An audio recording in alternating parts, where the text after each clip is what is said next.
Salam sejahtera di dalam kasih Tuhan Yesus menjadi bagian kita semua. Shalom.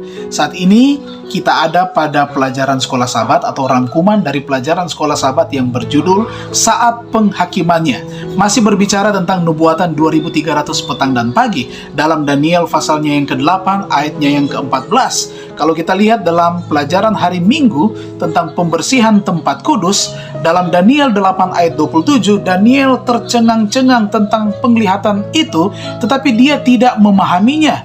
Maka malaikat Gabriel membawa Daniel untuk menyusuri aliran waktu dan mengungkapkan kebenaran tentang siapa? Tentang Mesias yang akan datang, bahkan memberikan waktu yang tepat dari pelayanan daripada Mesias itu sendiri, bahkan juga kematian dari Mesias yang kejam, dan peristiwa-peristiwa juga yang terkait dengan hal itu. Itulah nubuatan 2300 petang dan pagi dan juga akhir zaman. Kita lihat dalam pelajaran hari Senin, di dalam Daniel pasalnya yang ke-8 ayatnya yang ke-27, Daniel tidak memahami bagian daripada penglihatan ini.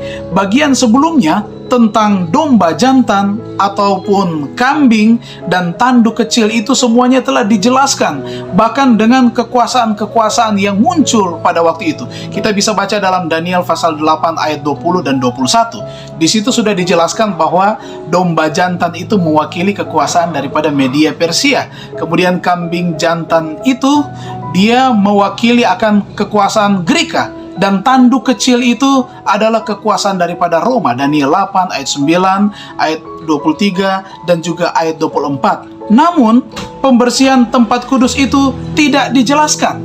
Maka malaikat Gabriel juga menyatakan kepada Daniel di dalam Daniel pasalnya yang ke-9, ketika engkau mulai menyampaikan permohonan, keluarlah suatu firman, maka aku datang untuk memberitahukannya kepadamu, sebab engkau sangat dikasihi. Jadi camkanlah firman itu dan perhatikanlah penglihatan itu. Daniel 9 ayat 23. Diawali nubuatan 2300 petang dan pagi diawali dengan suatu katanya perintah, suatu firman. Aku memberitahukan kepadamu ada satu firman yang keluar. Apa pekabaran atau firman tersebut? Daniel 9 ayat 23 katakan, camkanlah firman itu dan perhatikanlah penglihatan itu. Dalam ayatnya yang ke-24, ayat 24, di situ ada nubuatan 70 kali 7.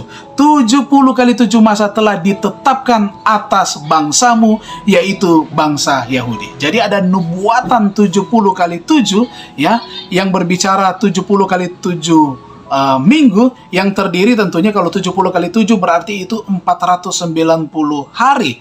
Dan kita tahu bersama nubuatan hari di dalam Yehezkiel pasal 4 ayat 6 dan Bilangan 14 ayat 34, nubuatan kitab suci katakan bahwa satu hari itu sama dengan satu tahun. Berarti kalau 70 kali 7 atau 490 hari itu sama dengan 490 tahun. Ada nubuatan 70 kali 7 yang dinyatakan ditetapkan atas bangsamu. Ada satu keputusan, suatu dekret besar yang dikeluarkan oleh Artasasta, yang dikeluarkan pada musim gugur tahun 457 sebelum Masehi, yaitu untuk membangun kembali Yerusalem.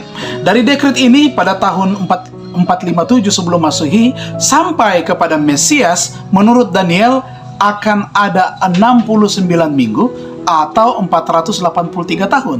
Nah, jika kita memulaikannya itu pada tahun 457 saat membangun keputusan untuk membangun Yerusalem, ditambah dengan 483 tahun, maka itu akan tiba pada tahun 27 Masehi. Apa yang terjadi? Peristiwa apa yang terjadi di tahun 27 Masehi?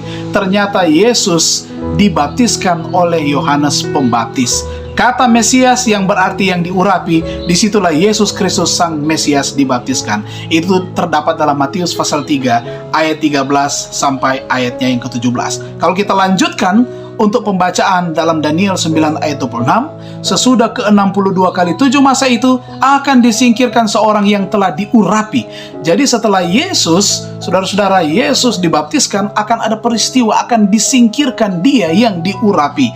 Disingkirkan padahal tidak ada salahnya apa-apa. Itulah pengertian Yesus disingkirkan, artinya Dia disalibkan. Dengan kata lain, kematian Kristus di salib Golgota ada untuk kita, bukan untuk dirinya, bukan untuk diri Kristus, tetapi untuk kita. Dan Paulus katakan, akan tetapi Allah menunjukkan kasih-Nya kepada kita oleh karena Kristus telah mati untuk kita. Kalau kita baca di dalam Daniel 9 ayatnya yang ke-27, kita membaca bahwa pada pertengahan minggu 7 tahun terakhir.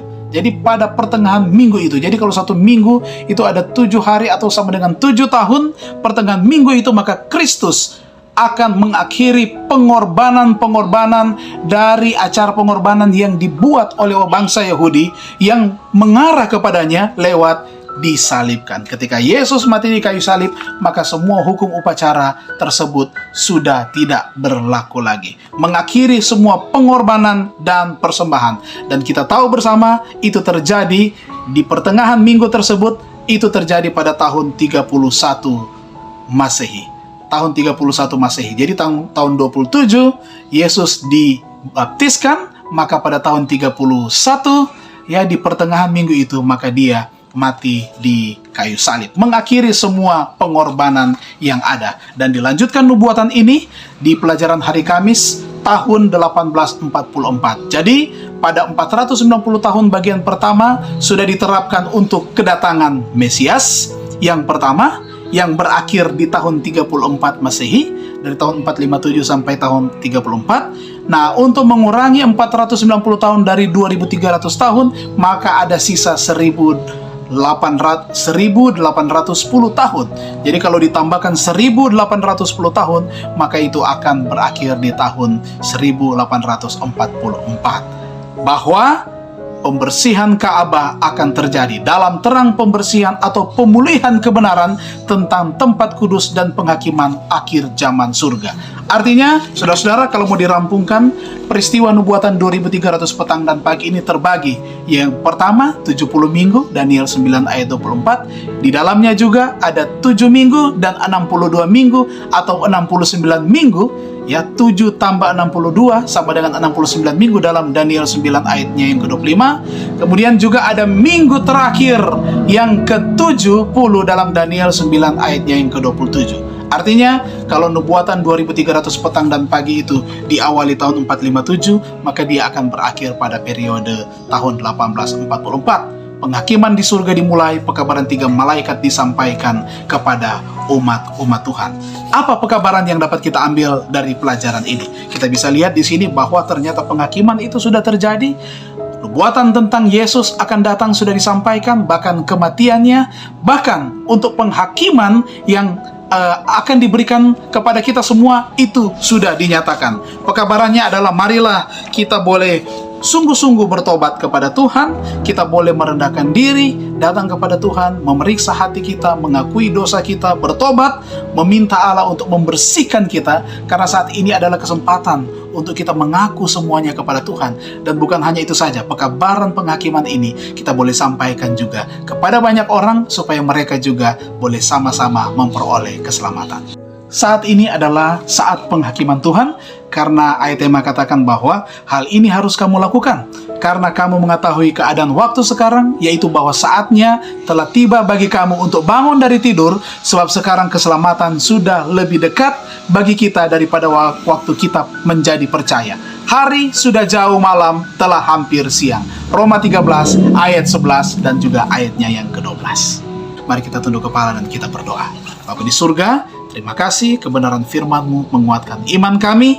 Pelajaran sekolah Sabat ini akan membuat kami lebih berserah kepada Tuhan, mengakui dosa dan kesalahan kami, bertobat, dan mengajak orang lain untuk datang bertobat dan mengenal akan pekabaran penghakiman.